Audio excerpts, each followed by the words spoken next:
Welcome, all wrists, and welcome to another comparison.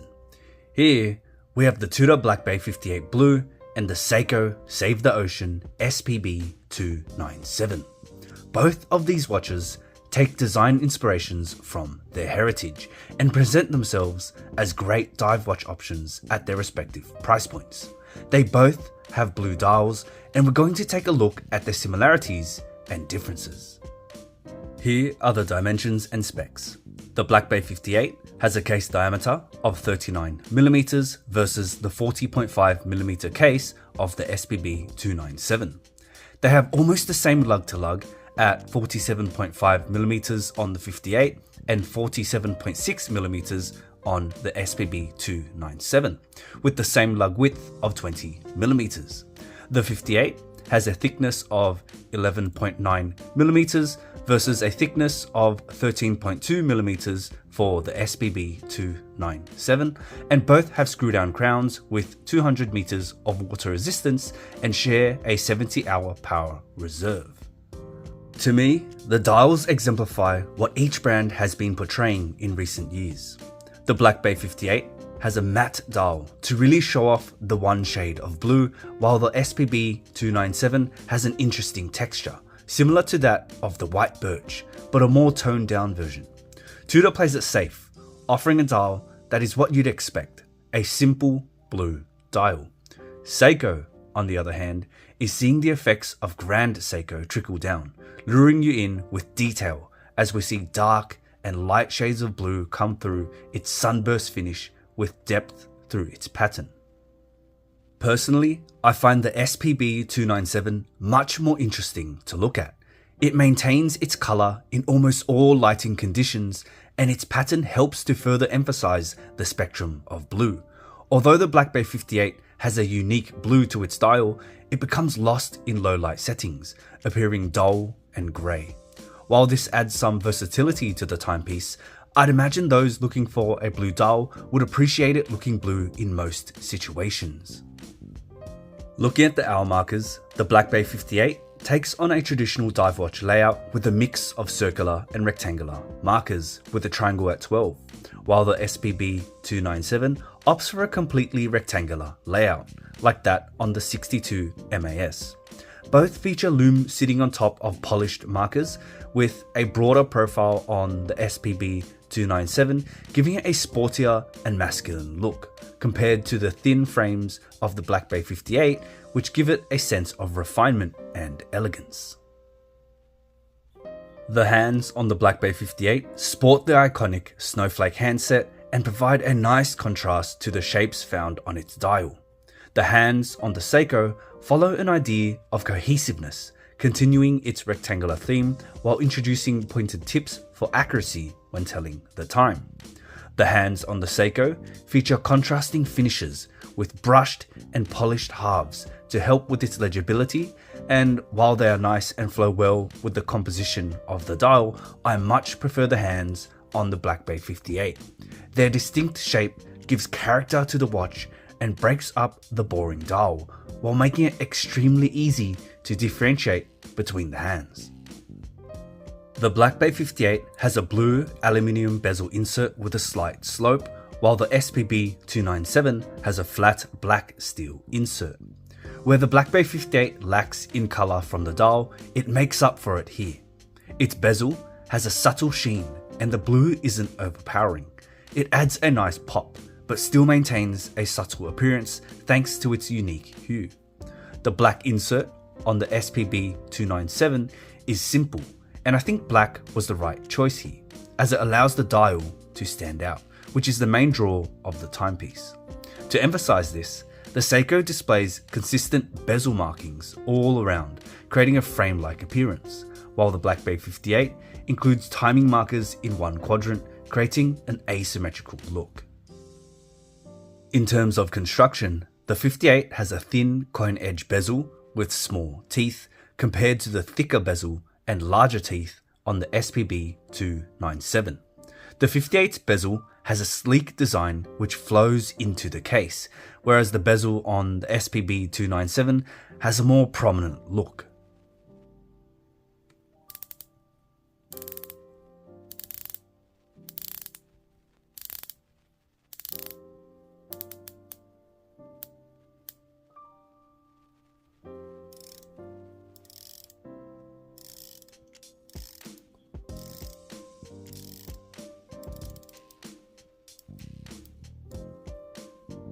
Tudor's choice of bezel here is what makes the 58 a little less function oriented, as its thin structure makes it hard to grip and turn.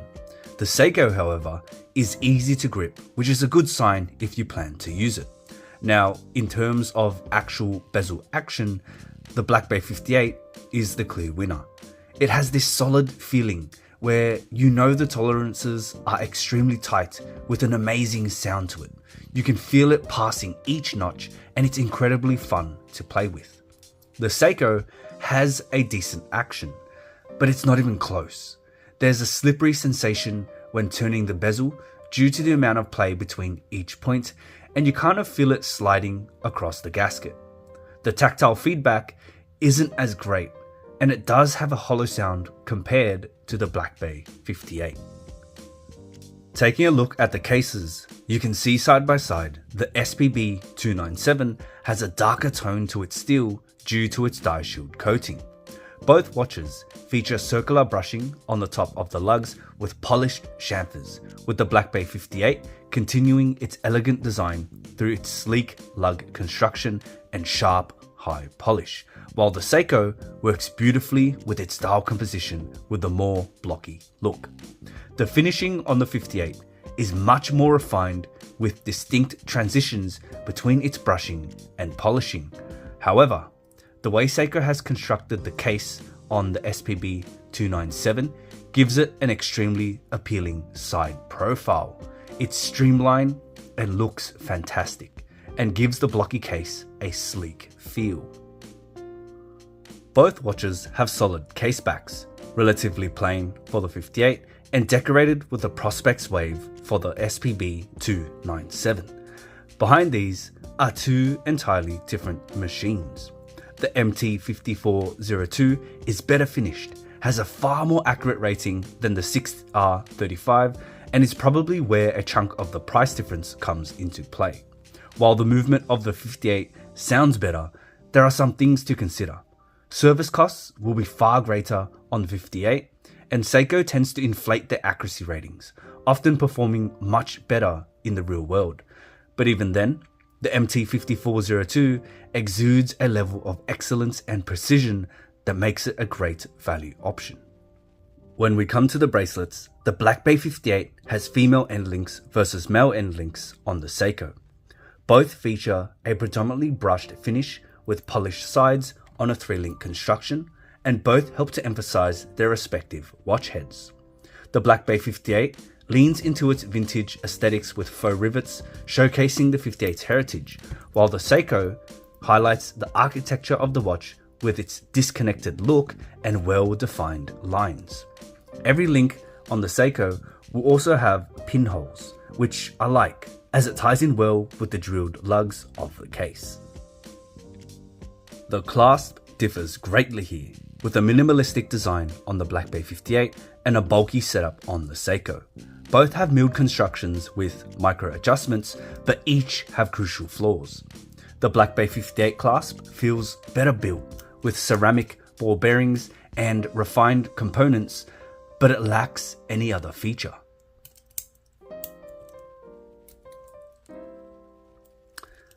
The Seiko clasp has a diver extension and an extra point of micro adjustment, but it feels jangly due to its thin buckle extension.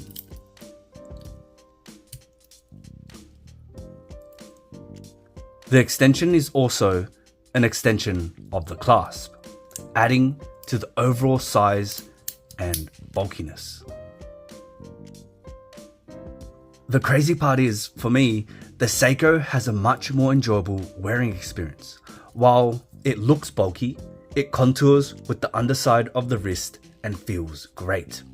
The Black Bay 58, however, it has a design flaw. The link that connects to the clasp is unable to reach full range of motion because it collides with the clasp itself.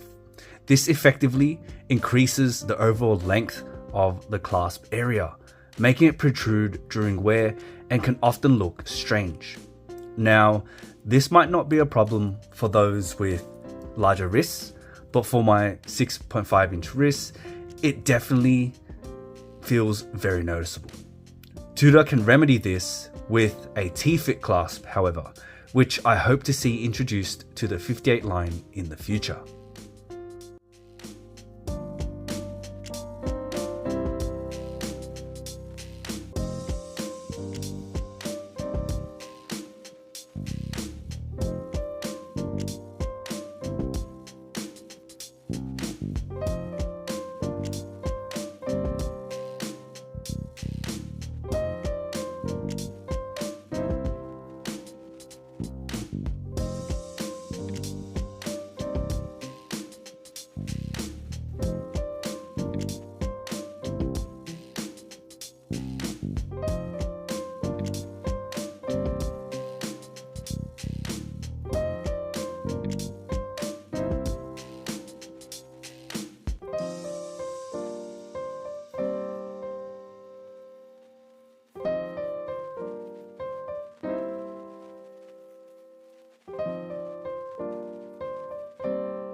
These two watches are very different, yet very similar at the same time.